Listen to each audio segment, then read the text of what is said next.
Hello friends, Nikhil నటిస్తున్న వేరే level office reloaded version 15వ ఎపిసోడ్ అయితే మొన్న గురువారం అయితే రిలీజ్ అయింది. సో రిలీజ్ అయిన తర్వాత ఆ ఎపిసోడ్ చూసిన తర్వాత నాకేమనిపించింది అంటే ఈ ఎపిసోడ్ చూడడం దండగా, అసలు ఈ వెబ్ సిరీస్ చూడడమే దండగా అనేది అనిపించింది. 15వ ఎపిసోడ్ అయితే అంత వరస్ట్ ఎపిసోడ్. ఈ 15 ఎపిసోడ్లో కల్లా వరస్ట్ ఎపిసోడ్ అంటే 15వ ఎపిసోడ్ మాత్రమే. ఈ 15వ ఎపిసోడ్లో లాస్ట్లో ఒక్క 2 నిమిషాలు అంటే నిఖిల్కి ప్రేరణకి వీళ్ళిద్దరి మధ్య ఒక చిన్న కన్వర్జేషన్, ఆ కన్వర్జేషన్ తప్ప ఇంకా ఈ ఎపిసోడ్లో ఏమీ లేదు, అంత నిల్. ఇప్పుడు చెప్పండి రా అబ్బాయిలు, ఎంతమంది ఎవరెవరు ఏవే చెప్పారు ఏమని వెబ్ సిరీస్ పోను బాగా ఇంట్రెస్టింగ్ ఉంటుంది అని చెప్పని. ఈ 15వ ఎపిసోడ్ చూసిన తర్వాత ఎవరికైనా సరే వేరే లెవెల్ ఆఫీస్ రీలోడెడ్ వర్షన్ ఈ వెబ్ సిరీస్ మీద ఇంట్రెస్టింగ్గా ఏదైనా పాయింట్ ఉందా? ఒక లవ్ లేకపోతే లే ఆఫ్స్, అది తప్ప ఈ వెబ్ సిరీస్లో ఇంకేమైనా ఉందా?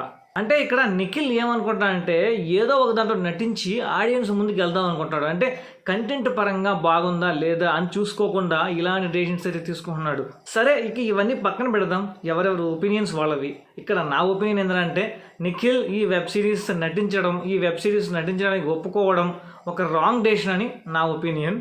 ఇక ఈ 15th ఎపిసోడ్ గురించి మనం మాట్లాడుకుంటే ముందుగా స్టార్టింగే లవ్ స్టోరీ ఒకటి స్టార్ట్ అవుద్ది. ఎవరెవరిది? లక్కీది అలాగే అఖిల్ది. వీళ్ళిద్దరు లవ్ స్టోరీ. అంటే అఖిల్కి ఎవరో కాల్ చేస్తారు, అంటే ఇక్కడ ఇది అఖిల్ ప్లాన్ అని మనకి బాగా అర్థమైపోతుంది. ఇక్కడ మీరు చూస్తే 16th ఎపిసోడ్ అది వచ్చింది కదా ప్రోమో, ఆ ప్రోమోలో లక్కీ ఏమైనా చెప్తుంటే దానికి అఖిల్ స్పాంటేనియస్గా ఆన్సర్స్ ఇస్తాడు. ఇక నాకేం అర్థమైందంటే వచ్చే ఎపిసోడ్తో వీళ్ళిద్దరి మధ్య లవ్ స్టోరీకి ఎండ్ కార్డ్ అయితే పడబోతుంది అనేది అనిపించింది. ఈ మధ్యలో లవ్ స్టోరీ గురించి చెప్పుకోవాలంటే లక్కీ ఏం చేస్తుంది, అఖిల్కి ఎవరో ఫోన్ చేస్తున్నారు, మాట్లాడుతున్నారు అని చెప్పని తెలిసింది కదా. తెలిసిన తర్వాత లక్కీ వచ్చి అది తట్టుకోలేక ఆ ఫోన్ని దొంగలించాలి. ఆ ఫోన్ని దొంగలించి అఖిల్కి ఎవరు ఫోన్ చేస్తున్నారో మనం తెలుసుకోవాలి అనేది అనుకొని ఆది ఉన్నాడు కదా, ఆది రమ్య వీళ్ళిద్దరు లవ్ స్టోరీ ఒకటి మళ్ళీ. సో రమ్య ఏది చెప్పినా ఆది కాదంటూ అలా లక్కీ ఏమవుతుందంటే లక్కీ వచ్చి ఆది ఫోన్ కొట్టేయమన్నప్పుడు ఫస్ట్ ఒప్పుకోడు. దాని తర్వాత రమ్య అయితే చెప్తుంది. రమ్య చెప్పిన తర్వాత ఇంకా ఆది కాదంటాడా, సో నేరుగా పోయి ఆ ఫోన్ అయితే రీప్లేస్ చేస్తాడు. రీప్లేస్ చేసిన తర్వాత దాంతో తంటలు పడతా ఉంటారు, అంటే ఆ ఫోన్ అన్లాక్ చేయడు. సో నెక్స్ట్ ఎపిసోడ్లో అయినా ఆ ఫోన్ అన్లాక్ చేస్తారో లేదో చూడాలి. సో మొత్తానికి వచ్చే నెక్స్ట్ ఎపిసోడ్తో వీళ్ళిద్దరి మధ్య లవ్ స్టోరీకి ఎండ్ కార్డు పడే సూచనలు గట్టిగానే ఉన్నాయి. ఇక దాని తర్వాత మనం మాట్లాడుకోవాల్సిన ఇంకొక పాయింట్ ఏంటంటే హరిణి ఉంది కదా, హరిణి అయితే తన శాలరీ 1 lakh 1.5 lakh అయితే లోన్ పెట్టి హౌస్ అయితే తీసుకుంటుంది. సో ఆ హౌస్ ఓపెనింగ్ ఉంటుంది కదా, హౌస్ ఓపెనింగ్కి అంటే మొత్తం ఎంప్లాయీస్ అందరూ రావాలని చెప్పి, అందరికీ లీవ్ కావాలని చెప్పి హరిణియే పర్సనల్గా వెళ్ళి ప్రేరణ దగ్గర అయితే చెప్తుంది. ప్రేరణ దగ్గర చెప్పినప్పుడు తను ఏంటి అంటే ఇంకా మనకి ముందున్నటువంటిది లే ఆఫ్స్. ఆ లే ఆఫ్స్లో సక్రమంగా వెళ్ళాలి అని చెప్పని ప్రేరణ భావించి చెప్తుంది అనమాట. హౌస్ ఎంత కొన్నావు, ఏంటి దాని ఈఎంఐ ఎంత, అది మళ్ళీ అమ్మితే కొనరా అంటే ఈ టైప్లో క్వశ్చన్స్ అయితే అడగద్ది.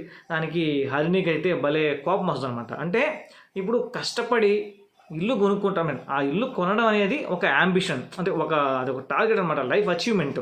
సో అలాంటిది హరిణి అయితే కొనుక్కునింది, తన ఈఎంఐతో కొనుక్కుని అంత ప్లాన్డ్గా అయితే కొనుక్కుంది. కాకపోతే ఇక్కడ ప్రేరణ పాయింట్ ఏంటంటే లే ఆఫ్స్లో నువ్వు లేచిపోతే అప్పుడు నీ ఇల్లుని అమ్మాలి కదా. సో దాని ప్రకారం అయితే అడగద్ది. కానీ ఇక్కడ అలాంటివన్నీ ఆలోచించదు కదా. సాఫ్ట్వేర్ ఎంప్లాయీస్ ఎప్పుడు కూడా సరే లోన్ పెట్టుకొని కొనుక్కుంటారు, అంటే ప్రాపర్టీగా చేసుకోవడానికి. సో ఇక్కడ నేను చెప్పదలుచుకుంది ఏంటంటే మీరు ఎప్పుడు కూడా సరే సాఫ్ట్వేర్ జాబ్ చేసేవాళ్ళు ఆ జాబ్ మీదనే డిపెండ్ అయ్యి హౌస్ కానీ పెద్ద ప్రాపర్టీస్ అయితే కొనుక్కోవద్దు. ఎందుకంటే మధ్యలో ఏదైనా ప్రాబ్లం వచ్చిందిరా అంటే ఇబ్బంది దడేలు అంటారు అనమాట. ఒక్కసారి ఈఎంఐ 1-2 మిస్ అయినాయి అంటే నువ్వు కొన్న ఇంటి ఖర్చు ఏదైతే ఉంటుందో ఆ ఇంటి నమ్మినా సరే నీకు ఆ అమౌంట్ సరిపోదు. సో అంత ఇబ్బందులు అయితే పడాల్సి వస్తుంది. సో కాబట్టి ఏదైనా కొనుక్కునేటప్పుడు దాని బ్యాకప్ మనకి ఏమేమి ఉన్నాయి, సో మనం దాన్ని ఒకవేళ జాబ్ పోయినా అది తీర్చుకోగలమా లేదా అనేది ఆలోచించుకొని అయితే ముందుకెళ్ళండి. సో ఇంకా దాని తర్వాత ఒక సోది కామెడీ, అలిగేష వచ్చి లేనా అలాగే హరిణి వీళ్ళతో వచ్చి బ్యాచులర్ గురించి ఒక పెద్ద స్టోరీ చెప్తాడు. సో అదంతా సోది కామెడీ, సొల్లు కామెడీ, అది ఒక పక్కన పెట్టేద్దాం. ఇంకా లాస్ట్ మనం చూసుకుంటే నిఖిల్ అయితే వెళ్తాడనమాట ప్రేరణ దగ్గరికి వెళ్ళి, ఒక ప్రపోజల్ ఉంది అనగానే ఆ ప్రేరణ వచ్చి ఫీల్ అవుతుంది అనమాట. అంటే ప్రపోజల్ అంటే లవ్ ప్రపోజలా అని. సో లవ్ ప్రపోజల్ కాదమ్మా, నా దగ్గర ఒక ప్రపోజల్ ఉంది, సో ఈ విధంగా జూనియర్స్కి వీకెండ్ క్లాసులు తీసుకుందాం అనుకుంటున్నాను అని చెప్పంటే దానికి మళ్ళీ ప్రేరణ డిస్కషన్ స్టార్ట్ చేస్తుంది. సో ఎందుకు, ఏమిటి, ఇవన్నీ. సో ఇక్కడ ఎక్స్పెక్టేషన్స్ అనే పాయింట్ వచ్చింది కాబట్టి దాని గురించి మాట్లాడుతున్నా. సో ఎప్పుడైనా సరే కంపెనీలో వాళ్ళ హయ్యర్ మేనేజ్మెంట్కి ఎంప్లాయీస్ మీద ఎక్స్పెక్టేషన్స్ ఉండడం అది యాజ్ యూజువల్, అది నార్మల్. కానీ ఎంప్లాయీస్ అనే వాళ్ళకి ఎంతైతే స్ట్రెంత్ ఉంటుందో అంత స్ట్రెంత్ కంటే ఎక్కువ వాళ్ళు చూపించలేరు కదా. జూనియర్స్కి వీకెండ్ క్లాసులు తీసుకొని వాళ్ళని బాగా అంటే ట్రైన్ చేయాలి అనేది నిఖిల్ పాయింట్. సో ఇక్కడ ప్రేరణకి నిఖిల్కి పడదు కదా. సో అందుకని ప్రేరణ ఏమంటుందంటే, నువ్వు వీకెండ్ క్లాసులు తీసుకునేది నీ ప్రమోషన్ కోసమా లేకపోతే వాళ్ళ కోసమా, వాళ్ళ ట్రైనింగ్ కోసమా అని చెప్తుంది. దానికి నిఖిల్ వచ్చి, ఇక్కడ జరిగేది ప్రమోషన్స్ కాదు, లే ఆఫ్స్ అని నాకు బాగా తెలుసు, నాకు ఆల్రెడీ రీసోర్సెస్ ఉన్నారు, నాకు ఆల్రెడీ ఇన్ఫర్మేషన్ అయితే వచ్చేసింది, కానీ నేను ఎవరికి చెప్పనులే అని చెప్తాడు. సో ఇక్కడ నిఖిల్ ఫైనల్గా అయితే ఒక ఎమోషనల్ పాయింట్ చెప్తాడు. అదేనండి, ఇంతకుముందు ప్రేరణ అయితే ఒక విషయం దాచి నిఖిల్ మనసును బాధ పెడుతుంది. సో ఆ పెయిన్ ఏంటో నాకు తెలుసు. సో కాబట్టి నేను ఇప్పుడు ఈ విషయాన్ని వాళ్ళకి చెప్పి వాళ్ళ మనసును బాధపడదలుచుకోలేదు, ఆ బాధ ఏంటో నాకు తెలుసు అని చెప్పినైతే ఒక ఎమోషనల్ ఒకటి వేస్తారు అనమాట, ఒక పాయింట్. ఆ పాయింట్ వేసినప్పుడు పాపం ప్రేరణ అయితే అక్కడికి వెళ్ళిపోద్ది. సో మరి నెక్స్ట్ ఎపిసోడ్లో వీళ్ళ లవ్ స్టోరీ గురించి చూపిస్తాడో లేదో మనం చూడాలి.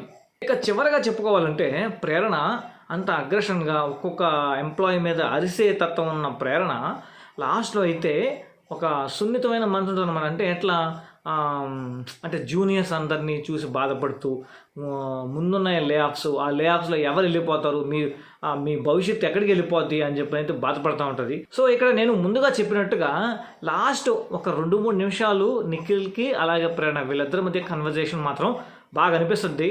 అంతేగాని రిమైనింగ్ అంతా యాజ్ యూజువల్, అసలు ఏమీ లేదు, అంత డొల్ల. ఏదో సీరియల్ పోద్ది కదా ముందుకి, ఆ విధంగా సీరియల్ పోద్ది అనమాట. అంటే లవ్ స్టోరీ కావచ్చు, ఆ కామెడీ కావచ్చు, చెత్త కామెడీ ఇదంతా. ఎందుకు ఇలాంటివన్నీ చేయడం? ఏదో ఆడియన్స్కి నిఖిల్ కనిపించాలి అని చెప్పని ఇంత ఫస్ట్ సిరీస్ వచ్చి ఒక 9-10 ఎపిసోడ్లతో కంప్లీట్ చేశారు. ఇప్పుడు 15 ఎపిసోడ్లు, 15 ఎపిసోడ్లు ఉన్నాయి. ఇంకా ఎన్ని చేస్తారో తెలియదు. మహా అంటే ఇంకొక 2-3తో క్లోజ్ చేయొచ్చు, ఎందుకంటే మ్యాటర్ ఏం లేదు కదా. సో అలాంటప్పుడు నాకు తెలిసి ఏమవుతుందంటే, వీళ్ళిద్దరి నిఖిల్ తర్వాత ప్రేరణ వీళ్ళిద్దరు లవ్ స్టోరీ చూపిస్తారు. ఇంక దాని తర్వాత అలిగేష, లేనా వీళ్ళిద్దరూ ఒకటైపోతారు. దాని తర్వాత వచ్చి ఆది, రమ్య వీళ్ళిద్దరూ ఒకటైపోతారు. ఇంక దాని తర్వాత అఖిల్, రీతు చౌదరి అంటే లక్కీ వీళ్ళిద్దరూ ఒకటవుతారు. ఈ 4 లవ్ స్టోరీలు తప్ప ఏడికి ఏముంది చెప్పు. సో మరి నెక్స్ట్ ఎపిసోడ్లో ఎమోషనల్గా ఏమైనా పెడతాడా లేకపోతే లేదా అని చెప్పి చూడాలి. సో ఇంతే ఫ్రెండ్స్ ఈ వీడియోలో. మరి నెక్స్ట్ వీడియోతో మీ ముందుకు మంచి కంటెంట్తో, మంచి ఇన్ఫర్మేషన్తో చేస్తాను. అంటే థ్యాంక్ యూ, బాయ్ బాయ్.